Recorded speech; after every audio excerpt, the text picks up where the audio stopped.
আমরা মানুষরা কত বিচিত্র না? আমাদের মন মানসিকতা কত, মানে ভ্যারাইটি মানুষ, ভ্যারাইটি আমাদের চিন্তাভাবনা, চিন্তা চেতনা। একটা মানুষ যখন একটু হেলদি হয়ে যায় আমরা তার স্বাস্থ্যগত দিক থেকে চিন্তা করি এর বয়স না জানি কত, 60, 70, 80, 90 হয়ে গেছে। আবার শুকনা কোনো মানুষকে দেখে আমরা চিন্তা করি আহারে একদম দুধের শিশু, 16-17 বছরের বেশি হয়ই নাই, কিন্তু আলটিমেটলি তার বয়স কিন্তু 40 আপ হয়ে গেছে বা 30 ক্রস করেছে। আবার অনেক সময় আমরা খুব লম্বা এবং একটু হেলদি দেখলে মনে করি যে আহারে কতই নাকি। তো আমরা আমাদের সমাজে এমন কিছু কিছু মানুষ আছে, এগুলাকে আমি মানুষ বলবো না, আসলে এগুলাকে আমি পয়জন বলবো। তো এই পয়জন টাইপের মানুষ আছে যারা মানুষকে নিয়ে অর্থাৎ মেয়েদেরকে নিয়ে বেশি রোস্ট করতে পছন্দ করে। ভাই, আপনাদের ঘরেও তো মা বোন আছে, ঘরের বউ আছে। আপনি আজকে অন্যের মেয়েকে নিয়ে কথা বলছেন, অন্য কারোর বউকে নিয়ে কথা বলছেন।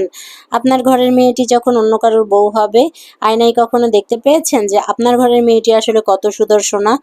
সাদা, কালো, মোটা, চিকন কিছুই কি আমাদের হাতে? কিছুই কি মানুষের হাতে? কিছুই কিন্তু মানুষের হাতে না।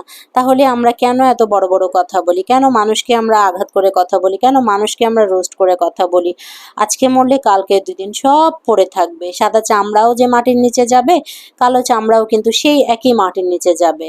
আপনি যে চেহারার আজকে অহমিকা করছেন, যে গর্ব করছেন, যে অহংকার দেখাচ্ছেন, আবার আপনার যে লেখাপড়া আছে সেই লেখাপড়ার যে অহংকার দেখাচ্ছেন, সেগুলো কিছুই কিন্তু সাথে যাবে না। আফটার 30 ক্রস করেছেন তো সার্টিফিকেটগুলো মনে করেন পচে গেছে। এই সার্টিফিকেটের আর কোনো মূল্য নাই, কারণ কি কাজে লাগাবেন আপনি?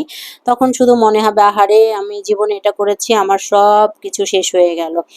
তাই আমি আপনাদেরকে বলবো যে এই সমাজে একটু ভালো হন, ভালো বিষাক্ত মানুষ না হয়ে মানবিক মানুষ হন। মেয়ে মানুষদেরকে সম্মান দিয়ে কথা বলাই আমাদের মনে হয় উচিত।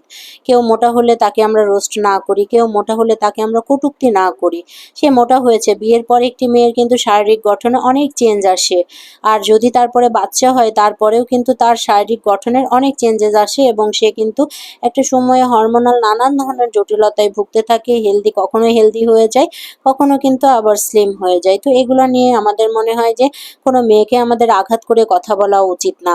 একটি সংসার যে করতেছে, যে মেয়েটি বা ছেলেটি করতেছে আপনার কথাতে, সেই মেয়েটি কতটা কষ্ট পাচ্ছে আপনি কি ভেবে দেখেছেন? কাউকে আঘাত করে কিন্তু কেউ ভালো থাকে না। সবসময় মনে রাখবেন একটি কথা, উপরে একজন আছেন, উনি ছাড় দেন কিন্তু ছেড়ে দেন না। প্রকৃতির নিয়মে উনি ওনার হিসেবটা ঠিক বুঝে নেন। যখন বুঝে নেন তখন কিন্তু আপনার আর কিছুই করার থাকবে না। তো বন্ধুরা, আমরা আসেন মানবিক মানুষ হই। আপনাদের সাথে কথা বলতে বলতে আজকে কিন্তু আমি একটু ডিম ভুনা করলাম। এভাবে ডিম আলু ভুনা করতে আমার খুব পছন্দ। এই ডিম আলুর তরকারি খেতে কিন্তু আমার বর বাচ্চা কেউ পছন্দ করে না। সেই সাথে আমি একটু করলা ভাজি করলাম। মেইনলি আজকে আমি যা কিছু রান্না করেছি সব আমার পছন্দের রান্না করেছি। আজকে বাসায় বলেছি কোনো কথা হবে না, এবং তেলাকুচের শাক, তেলাকুচ পাতা ভাজি করে নিলাম, যে প্রত্যেক মাসে অন্তত একদিন আমার চুজে রান্না করা হবে, সেইটাই তোমাদের খেতে হবে। এতে বড়রে কোনো আপত্তি নেই, ওরা কি করবে, আমি রান্না না করলে তো ওরা খাবে না। তো আজকে মোটামুটি আমার রান্না বান্না সব কিছুই কমপ্লিট হয়ে গেল। এখন আমি তেলাকুচের শাকটা ভেজে নিচ্ছি, এটা আমার ভীষণ পছন্দ। সপ্তাহে একদিন অন্তত আমি তেলাকুচের শাকটা খাওয়ার চেষ্টা করি, কারণ এতে পুষ্টিগুণে ভরা। তো আজকে এ পর্যন্তই। সবাই ভালো থাকবেন। যারা এখন পর্যন্ত দেখেছেন আমার চ্যানেলটি সাবস্ক্রাইব করবেন। দেখা হবে পরবর্তী কোনো ব্লগে। সে পর্যন্ত সুস্থ থাকবেন।